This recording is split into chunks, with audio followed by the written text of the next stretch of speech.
არ ვიცი ამ ვიდეოს ოდესმე დავპოსტავ თუ არა, უბრალოდ მომიდა რომ ჩამეწერა. დღეს მინდოდა სისხლის გადასხმა და ვერ შევძელი. წვრილი ვენები მაქვს, წნევა მქონდა 160 და მოკლედ სხვა უმრავი პრობლემა კიდევ. არ ვიცი რისი ბრალი ორგანიზმმა უცებ დაიწყო, ასე ვთქვათ, ჩემდა შეუცნობლად შიშის პროცესში ჩართო თუ არა, ამასაც ვერ ხვდები. მან ემოციები ჩაერთო თავისით, ამასაც ვერ ვაკონტროლებ სამწუხაროდ. რაც არ უნდა ისწავლო, რაც არ უნდა წაიკითხო, შენი ორგანიზმი მაინც ისეთი შეუცნობელი რამაა, რომ ადამიანი ვერ გავგებ ბოლომდე. ჩვეულებრივი ადამიანების გავართ და მეტი სხვა არაფერი. ეს სულიერება გაგვაჩნია, რასაც ყველაზე მეტად ვაფასებ და რაც ასეთი რთული საპოვნელია ჩვენ სამყაროში. დღითიდღე გული უფრო და უფრო მეტად მწროვდება ლამის მაკიაველის კითხვა დავიწყო და ეგ ბოლო ზღვარია და არ მინდა რომ ამას ვიმართ. კლასიკაც მეყოფა რა. ხო და თან ძალიან წუხარ რომ ასე არ შემიძლია საკუთარი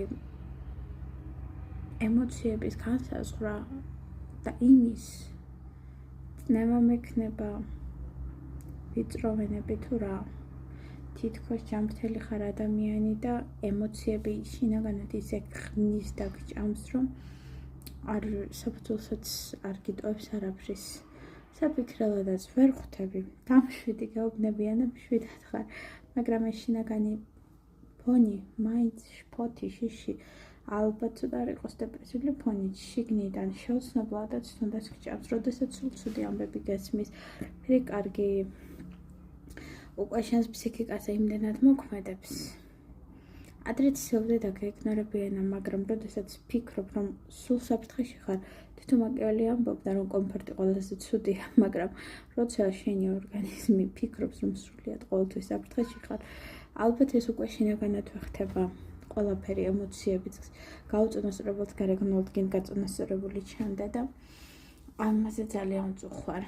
ამის წამალი სამწუხაროდ ვერ ვიპოვე და ალბათ ვერც ვერას დროს ვიპოვე. გენეტიკაც საშინელება, თავისას შვება და იმედი მაქვს სულიერ სიმშვიდეს ოდესმე მივახცევთ, როგორც ჰიჩკოკმა თქვა, რაც ნატროფო და სულიერ სიმშვიდეს ალბათ რო არ ვიდარდო და ეგ არასდროს მეღირსება. იმედია ოდესმე გვეღირსება. არ ვიცი როდის, ოღონდ.